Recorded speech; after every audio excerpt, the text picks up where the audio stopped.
कैसे हो मेरे प्यारे बच्चों आज मैं आपके लिए एक बड़ी ही मज़ेदार कहानी लेकर आई हूँ। बच्चों मुझे एक बात बताओ, क्या आप आज का काम कल पर टाल देते हो? अपना काम समय पर नहीं करते हो? क्या आपका दिमाग पढ़ाई में कम खेल कूद में ज़्यादा रहता है? बच्चों अगर ऐसा है तो ये कहानी आपको बहुत बड़ी सीख देगी। बच्चों एक बात याद रखो, जो बच्चे समय का सदुपयोग करते हैं वो ज़िंदगी में कभी फेल नहीं होते हैं और कभी किसी से पीछे नहीं रहते हैं। चलो बच्चों, समय के सदुपयोग की बात में आपको इसी कहानी के जरिए समझाऊंगी, ध्यान से सुनना। बच्चों बहुत पुरानी बात है, सोनू और मोनू नाम की दो बहनें थी। सोनू पढ़ने में बहुत ही होशियार थी, वहीं मोनू पढ़ने में थोड़ी कमजोर थी। सोनू अक्सर पढ़ाई में अपना वक्त बिताती, जबकि मोनू कभी गेम खेलने में, कभी टीवी देखने में, तो कभी मोबाइल पर अपना ज्यादा समय बिताती। सोनू अक्सर मोनू को पढ़ने के लिए बोलती तो वो उसकी बात को नजरअंदाज कर देती थी। मोनू, तू हर वक्त खेल कूद में ध्यान देती है, थोड़ा पढ़ भी लिया कर। मेरी फिक्र मत कर, अपनी कर। मुझे पता है मुझे कब पढ़ना है, बढ़िया ही पढ़ाकू। ठीक है, तेरी मर्जी। जब एग्जाम में फेल होगी ना तब पता चलेगा। हाँ, मैं भी देख लूंगी कि तुम कितना टॉप करती हो।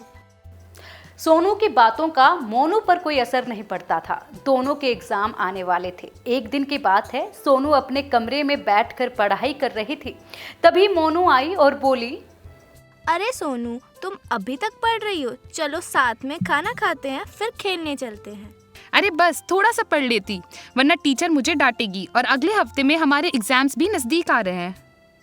सोनू अपने समय का सदुपयोग करना जानती थी, वहीं मोनू अपने समय का सही से इस्तेमाल करना नहीं जानती थी। वो हर काम को कल पर ही टाल देती थी। अगले दिन दोनों स्कूल पहुंचे। उस दिन सोनू और मोनू को एक प्रोजेक्ट टीचर को सबमिट कराना था। सोनू ने मोनू से पूछा, क्या तुम्हारा प्रोजेक्ट कंप्लीट हो गया? अभी मेरा प्रोजेक्ट कंप्लीट नहीं हुआ है, वो तो मुझे 6 पीरियड में देना है। अभी तो 2 पीरियड बचे हैं, मैं तो फटाफट कर लूँगी। मेरा मन तो कर रहा है कि मैं कैंटीन जाकर कुछ खा लूँ। चलो ना मेरे साथ। अरे बहन, अपना प्रोजेक्ट कंप्लीट कर ले, वरना मैडम डांटेंगी।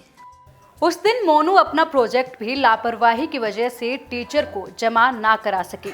दोनों स्कूल से घर वापस आए। घर में जैसे ही माता पिता को प्रोजेक्ट के बारे में पता चला तो उन्होंने मोनू को समझाया। मोनू बेटा, अब तुम बड़ी हो गई हो, समझदार हो गई हो। खेलने के साथ में पढ़ाई पर भी ध्यान दो।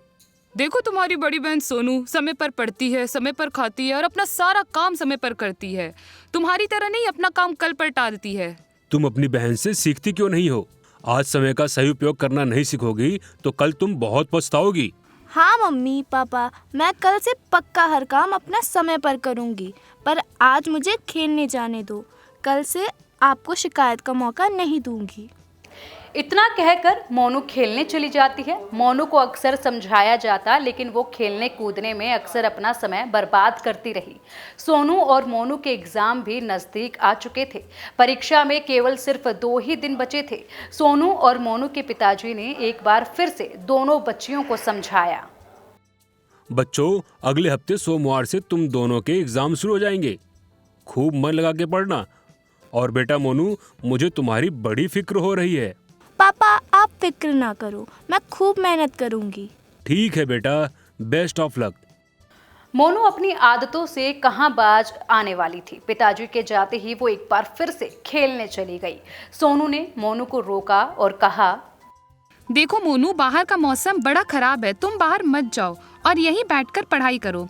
कहीं लाइट चली गई तो और दिक्कत हो जाएगी। तुम मेरी फिक्र मत करो, अभी बहुत समय पड़ा है, मैं अपनी पढ़ाई पूरी कर लूंगी।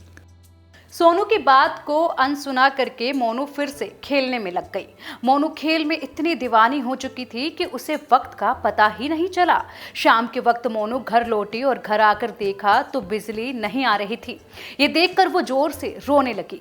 इसी बीच मोनू की माँ आई और बोली, माँ, बिजली भी नहीं है, अब मैं कैसे पढ़ाई करूंगी? पता नहीं बिजली कब तक आएगी। यदि बिजली नहीं आई तो मैं परीक्षा में क्या लिख कर आऊँगी, क्योंकि मैं अभी तक बिल्कुल भी पढ़ाई नहीं की है। मैं तो फेल हो जाऊँगी। मैंने कहा था ना मोनू तुम्हें कि तुम घर लौट आओ। तुम मेरी बात क्यों नहीं सुनती हो? मैंने भी तुम्हें 1 हफ्ते पहले समझाया था कि समय का सदुपयोग करना, खेल से ज्यादा दिमाग मत लगाओ, पढ़ाई पर ध्यान दो, लेकिन तुम्हें मेरी बात समझ कहाँ आती है। मोनू को समझ आ चुका था कि उसने काफी वक्त गवा दिया है। उसने रोते हुए अपने मम्मी पापा और बड़ी बहन सोनू से माफी मांगी और कहा, अब से मैं ऐसी गलती दोबारा नहीं करूंगी। मैं अपने समय का सदुपयोग करूंगी। कोई बात नहीं, मैं तुम्हारी मदद करूंगी क्योंकि मैंने अपनी पढ़ाई पूरी कंप्लीट कर ली है। अब मैं तुम्हें पढ़ा दूंगी। मोनू को अपनी गलती का एहसास हो चुका था और उसने फैसला किया कि वो आगे से अपनी बड़ी बहन का कहना मानेगी और समय का सही सदुपयोग करेगी। उस रात सोनू ने मोनू की पूरी मदद की, उसे पढ़ाया। अगले दिन दोनों खुशी खुशी स्कूल गए और एग्जाम दिया। कुछ ही दिनों के बाद दोनों का रिजल्ट भी आया। दोनों ने अच्छे मार्क्स स्कोर किए। मोनू को समझ आ चुका था कि ये मार्क्स सिर्फ समय का सदुपयोग करने की वजह से ही आए हैं, वरना वो एग्जाम में फेल हो जाती।